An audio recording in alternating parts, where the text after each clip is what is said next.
Assalamualaikum warahmatullahi wabarakatuh. Perkenalkan, nama saya Dewa Uditama Lakoni dari Teknologi Rekayasa Otomasi Angkatan 2025 dengan 3 digit yang terakhir saya 077. Jadi pada kali ini saya akan melanjutkan materi yang sudah saya sampaikan berikutnya. Jadi pada kali ini saya akan menjelaskan mengenai materi kondisi if else. Oke, kita lanjut. Sebelumnya saya akan menjelaskan mengenai operator logika. Operator logika adalah simbol atau kata yang digunakan dalam ilmu komputer dan pemrograman untuk mengumumkan atau memanipulasi ekspresi boolean atau true false sehingga menghasilkan nilai kebenaran baru. Operator-operator umumnya termasuk and atau dan, or atau out, dan not atau bukan, yang digunakan untuk membuat keputusan kompleks dan aliran mengontrol informasi dalam sistem digital. Dalam operator logika ini ada beberapa jenis operator logika umum. Yang pertama yang tadi saya sudah jelaskan yaitu ada and atau dan, itu menghasilkan true hanya jika kedua ekspresi yang dihubungkan bernilai true. Jadi untuk dan ini akan menghasilkan ekspresi jika keduanya kebenaran itu sama-sama true. Kemudian ada or atau menghasilkan true jika salah satu dari dua ekspresi yang disampaikan bernilai true. Berbeda dengan yang and, atau ini akan menghasilkan ekspresi jika salah satu dari kedua nilainya bernilai true. Kemudian yang terakhir ada not atau bukan. Membalikan nilai boolean dari suatu ekspresi. Jika ekspresi bernilai true, not akan menjadi false, dan juga begitu sebaliknya. Kemudian yang terakhir ada XOR, eksklusif atau, menghasilkan true jika salah satu ekspresi bernilai true tetapi tidak keduanya. Oke. Sebelumnya kita akan menjelaskan mengenai penggunaan operator logika. Penggunaan operator logika ada 3. Yang pertama ada pengambilan keputusan, kemudian ada kontrol perangkat keras, dan juga pengelolaan data. Yang pertama, pengambilan keputusan digunakan dalam bahasa pemrograman untuk menggabungkan beberapa kondisi dalam struktur. Kondisi seperti if else. Kemudian kontrol perangkat keras dalam rangkaian elektronik digunakan sebagai gerbang logika untuk memanipulasi aliran informasi dalam sistem digital. Kemudian yang terakhir ada pengelolaan data, membantu dalam mengelola dan memfilter data berdasarkan kriteria tertentu, misalnya mengontrol visibilitas elemen dalam antarmuka pemrograman. Kemudian baru kita lanjut ke struktur dasar if. Struktur dasar if adalah konstruksi pemrograman yang digunakan untuk mengambil keputusan, di mana suatu kondisi dievaluasi dan hanya jika kondisi tersebut benar atau true, blok kode di dalamnya akan dieksekusi. Struktur ini umumnya memiliki sintaks dasar if atau kondisi, seperti double slash, kode yang dieksekusi jika kondisi benar. Kemudian dalam if ini mempunyai cara kerja.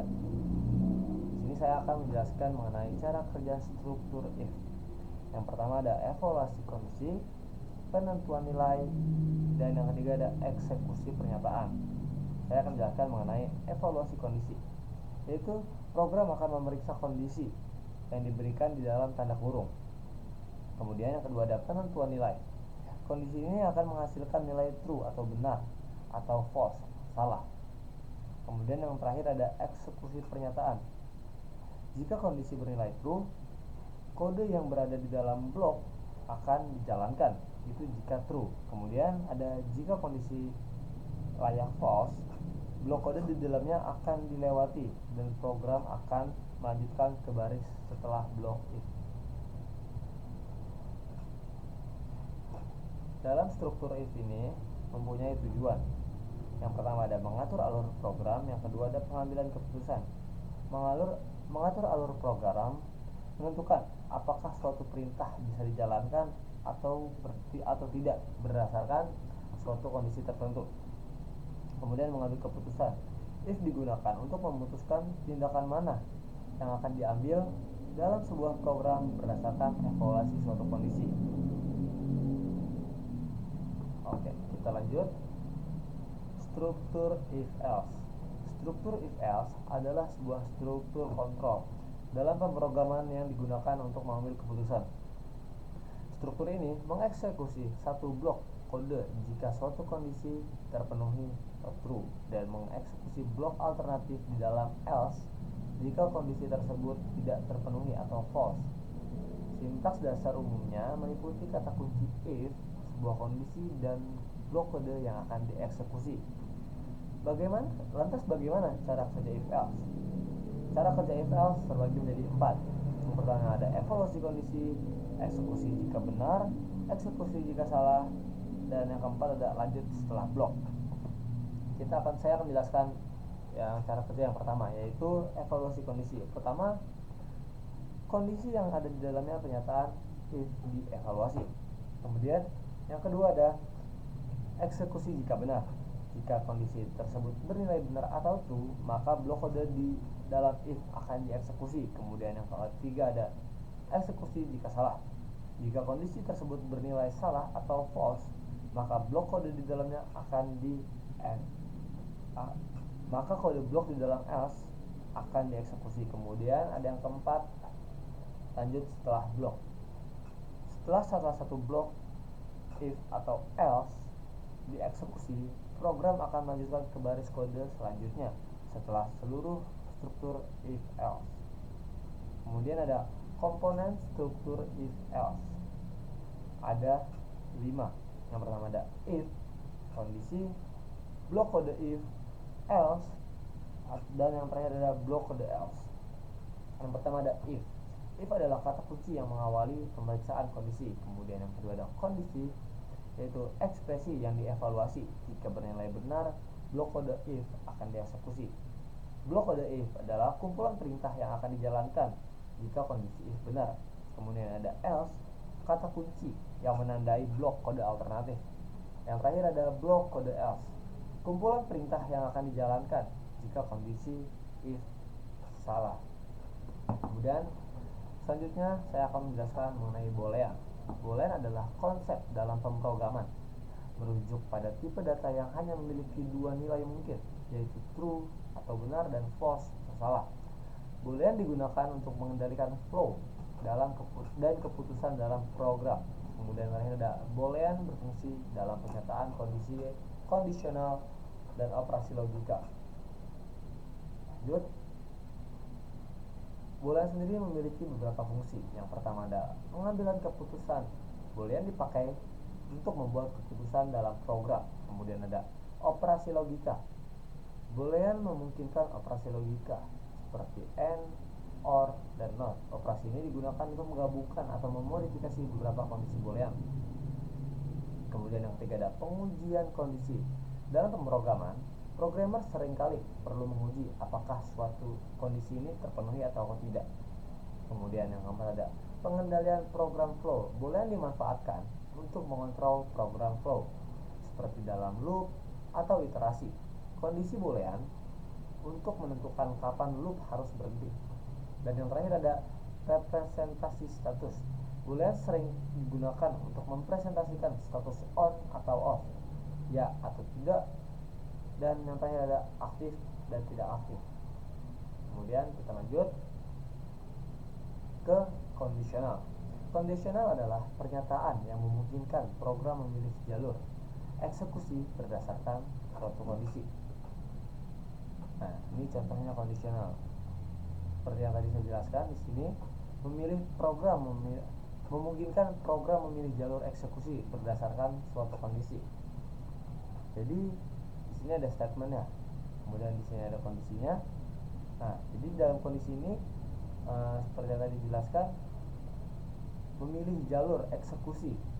Jadi jika dalam kondisi ini kita merasa benar, kita akan melanjutkan ke jalur yang true.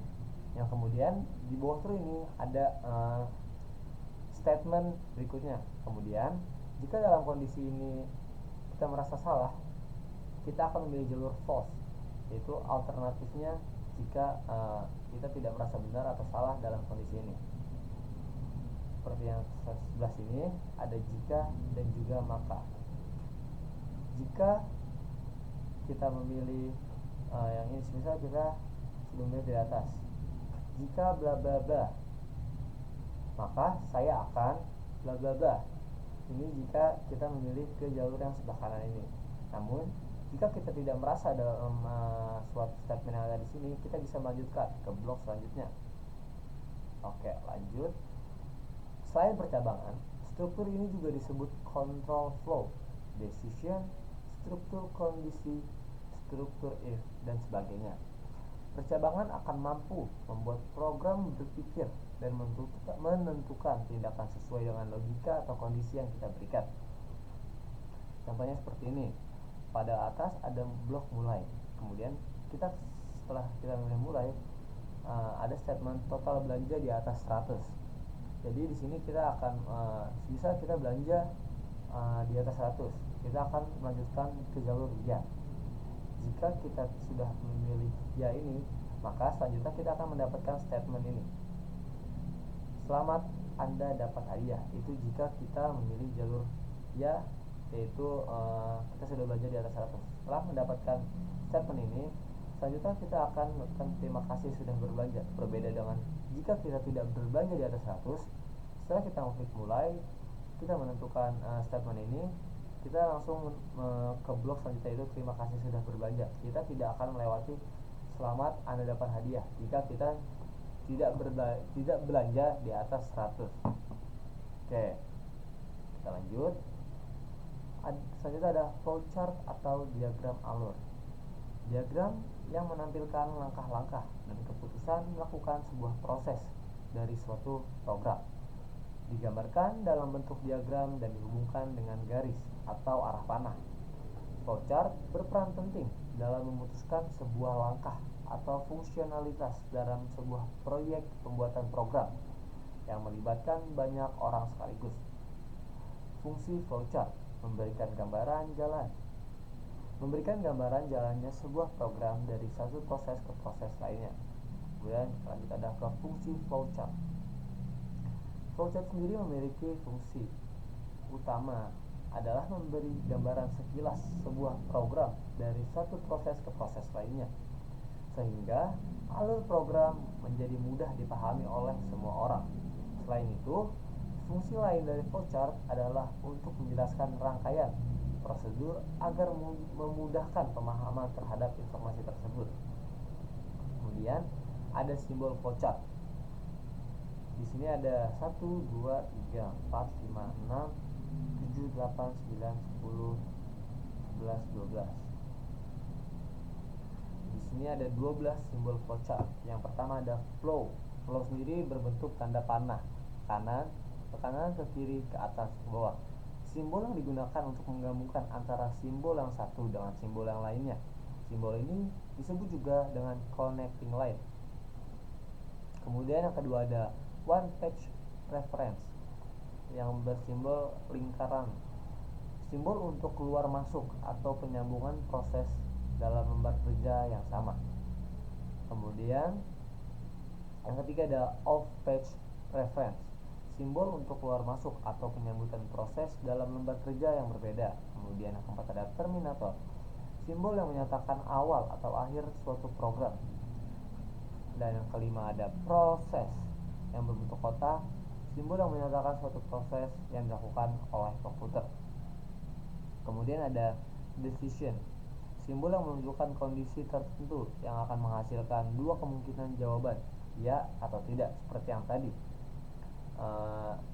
Seperti pada flowchart yang berbelanja 100.000, itu kan bentuknya seperti ini, decision, jadi putusan. Kemudian ada input output, simbol yang menyatakan proses input atau output tanpa tergantung peralatan. Kemudian ada manual operation, simbol yang menyatakan suatu proses yang tidak dilakukan oleh komputer. Kemudian ada dokumen, simbol yang menyatakan bahwa input berasal dari dokumen dalam bentuk fisik atau output yang perlu dicetak. Kemudian ada predefined process, simbol untuk pelaksanaan suatu bagian, subprogram atau prosedur. Kemudian ada display, simbol yang menyatakan peralatan output yang digunakan. Kemudian yang terakhir ada preparation, simbol yang menyatakan penyediaan tempat, penyiapan suatu pengolahan untuk memberikan nilai awal. Jadi selanjutnya saya akan membuat program di Replit dan juga Scratch. Oke, kali ini saya sudah membuat kode blok di Scratch mengenai materi kita mengenai kondisional. Di sini sudah ada blok yang right-click, terus ada temperatur, udah ada variabel yang kita buat. Terus di sini saya akan menjelaskan mengenai kondisional. Jika temperatur yang sudah saya set di sini berada di nilai 26,7 dan di bawahnya ada blok if else.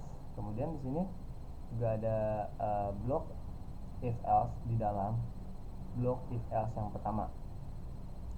Di sini jika temperatur di bawah 20 maka akan menyebutkan turn the heater on. Itu jika si temperatur ini berada di bawah 20. Namun jika lebih di atasnya akan lanjut ke blok selanjutnya. Di sini di blok yang if else yang kedua ada temperatur kemudian lebih besar dari 9,9 dan juga temperatur lebih kecil daripada 25,1.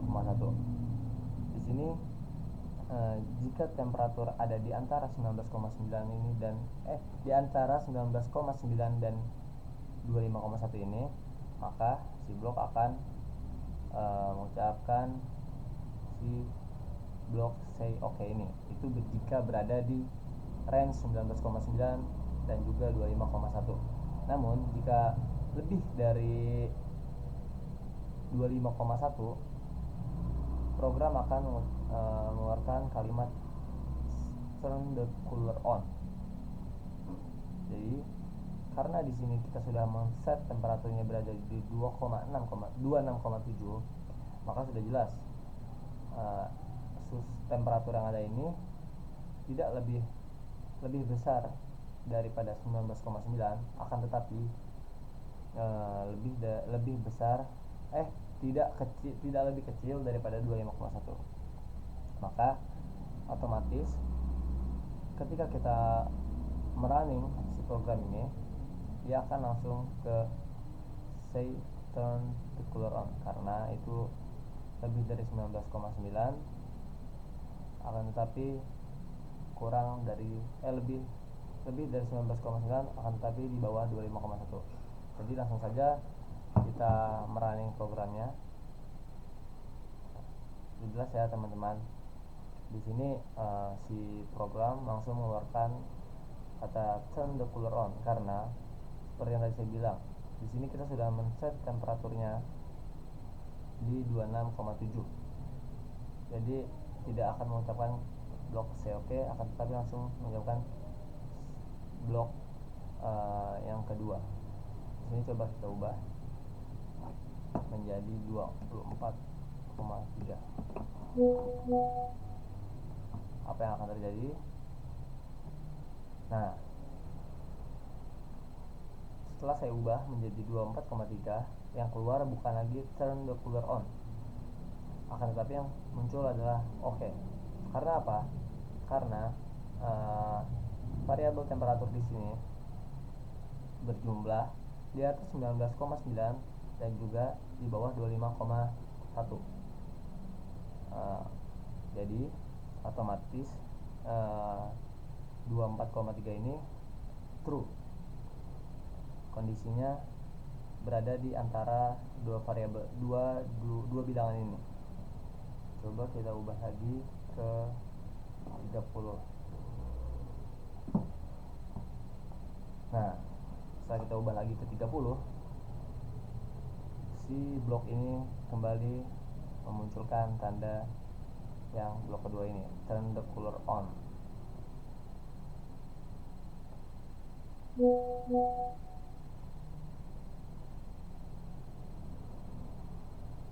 Oke, langsung saja kita praktikan di Replit. Oke, kali ini kita lanjut ke Replit. Materinya masih sama seperti di Scratch tadi. Kita masih menggunakan temperatur. Di sini ada variabel pertama temperatur sama dengan 19.0. Kemudian yang ketiga ada jika temperatur lebih dari 20.0 akan mencetak kata kalimat turn the header on. Namun jika temperatur tidak lebih besar dari 20 dan kurang dari 25.1 maka akan mencetak kata oke. Namun jika si temperatur yang di atas ini melebihi 25.1 atau kurang dari 20.0, yang dicetak akan yang ada di barisan ke-8 ini, turn the header off. Jadi yang bagian 8, 6, sama 4 adalah fungsinya untuk mencetak apabila si variabel ini tidak memenuhi ataupun tidak memenuhi dari apa yang sudah kita buat. Langsung kita praktekkan. Nah, di sini muncul turn the header off. Kenapa bisa muncul turn the header off bukan oke? Karena temperatur yang sudah kita set di sini sebesar 19.0, maka sudah jelas temperatur yang ini yang kita sudah set itu kurang dari 20 dan juga tidak melebihi dari 25.1. Maka yang di print bukan oke, akan tetapi turn the header off. Di sini coba kita ubah menjadi 22.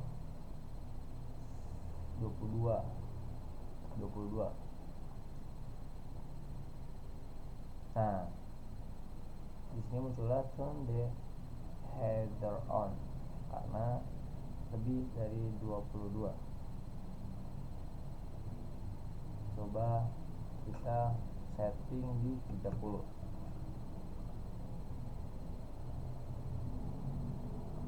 Nah, kalau masih 19 masih turn the header on, sini muncullah karena itu tadi temperatur yang kita set melebihi dari 20.0. Coba sekali lagi di 25.1.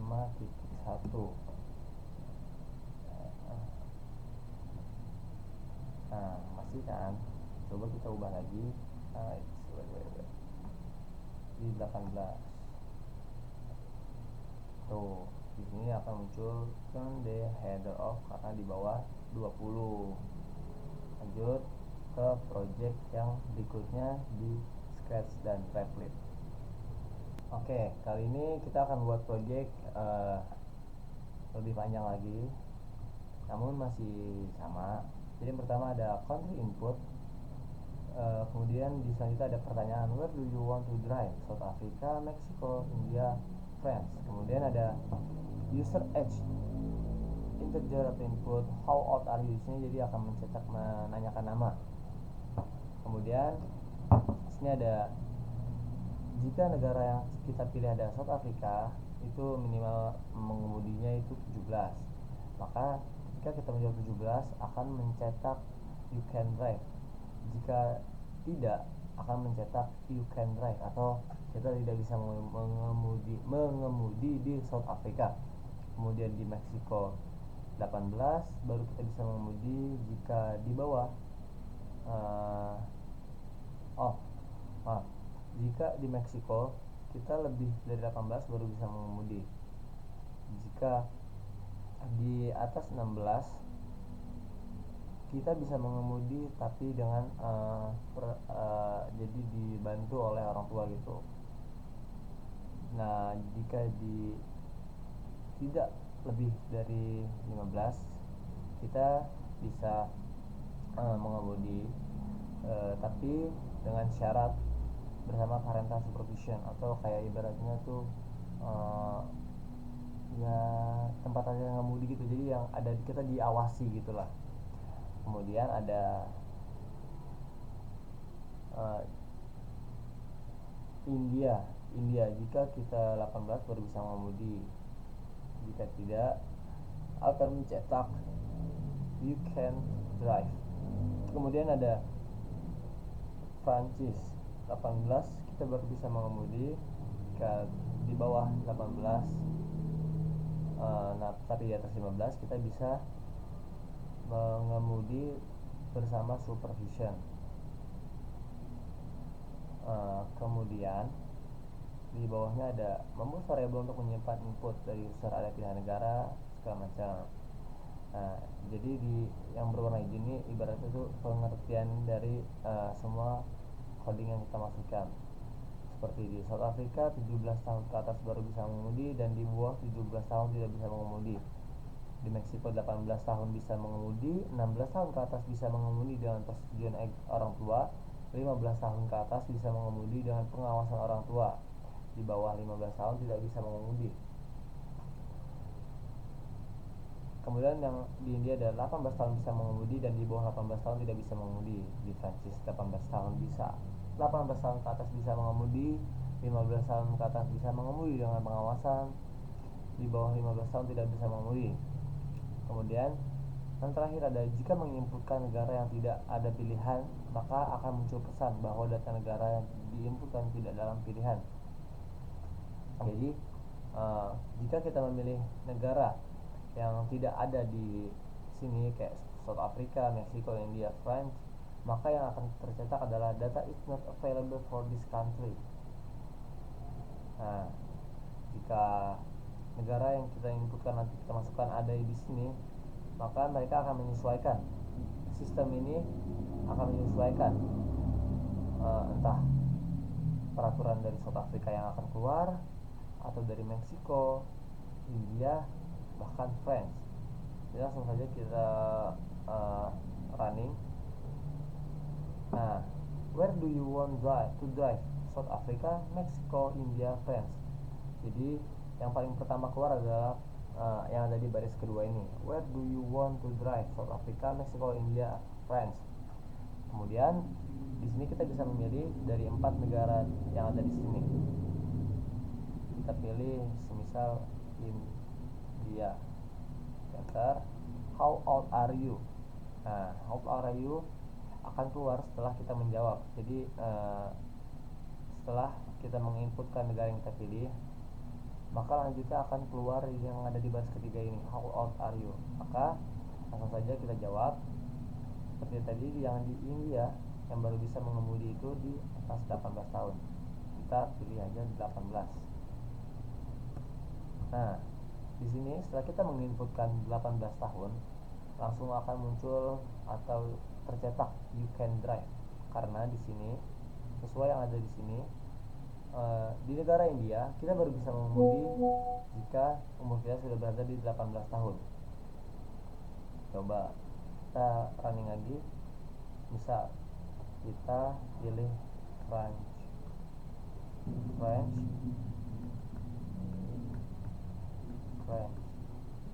Enter. How old are you? Nah, di sini kita lihat di France kita baru bisa mengemudi di umur 18 tahun. Jika di atas 15 tahun kita baru bisa mengemudi tapi dengan pengawasan. Coba kita masukkan 15 tahun. Nah, akan muncul tercetak you can drive with supervision. Oke, kali ini saya akan melanjutkan project sama seperti yang ada di Rapid, tapi kali ini kita mengaplikasikannya di Scratch. Jadi di sini sudah saya buat code block sama seperti di Rapid mengenai mengendara. Jadi di baris kedua S ini, ketika kita mau klik when klik akan muncul pertanyaan, where do you want to drive? South Africa, Monaco, India, France, and USA. Setelah itu kita akan menjawab. Setelah kita menjawab akan muncul pertanyaan how old are you. Kemudian setelah kita menjawab umur dan negara akan muncul pernyataan-pernyataan yang ada di blog if else ini. Yang pertama dari South Africa, kita baru bisa mengemudi di atas 16 tahun. Jika kita ada di bawah 16 tahun, maka kita tidak bisa mengemudi. Maka yang tercetak adalah you can drive. Kemudian, jika di Monaco, kita baru bisa mengemudi di atas 17 tahun. Akan tetapi, jika kita di atas 14 tahun, kita boleh mengendarai. Akan tetapi harus dengan pengawasan orang tua. Jika di bawah 14 tahun, kita tidak bisa mengendara. Yang di France, ada di umur 14 tahun, kita baru bisa mengendarai dengan pengawasan orang tua. Nah, karena di sini cuma ada South Africa, Monaco dan France, South Africa, Monaco dan France, India dan USA itu tidak ada. Maka ketika kita memilih dua negara tersebut, yang akan tercetak adalah kode blok yang terakhir ini, yaitu data is not available. Oke. Di sini juga saya sudah menggunakan dua variabel, yaitu ada di country dan juga user underscore age. Langsung saja kita running programnya. Nah, maka yang tercetak akan bagian pertama ini ya, where do you want to drive. Kita di sini kita bisa menjawab. Misal kita memilih di Monaco. How old are you? Kita pilih 17. Nah, kita bisa mengemudi dengan pengawasan orang tua. Mengapa demikian? Karena kita berada di range 14 dan juga 17. Coba kita running lagi, kita di Monaco masih dengan negara yang sama. Monaco, kita pilih 20. Nah, yang akan tercetak adalah you can drive, karena umur yang saya pilih tadi adalah 20 dan sudah jelas berada di atas 17 tahun. Nah, coba kita sekali lagi kita jalankan, kita pilih di USA.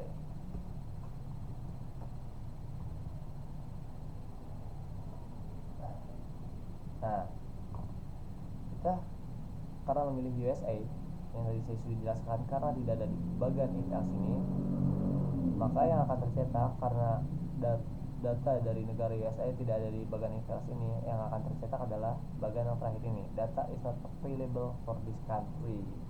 Jadi itu penjelasan secara singkat di scratch ini. Mungkin sekian aja penjelasan mengenai materi pada kali ini. Kurang lebihnya mohon maaf. Wassalamualaikum warahmatullahi wabarakatuh.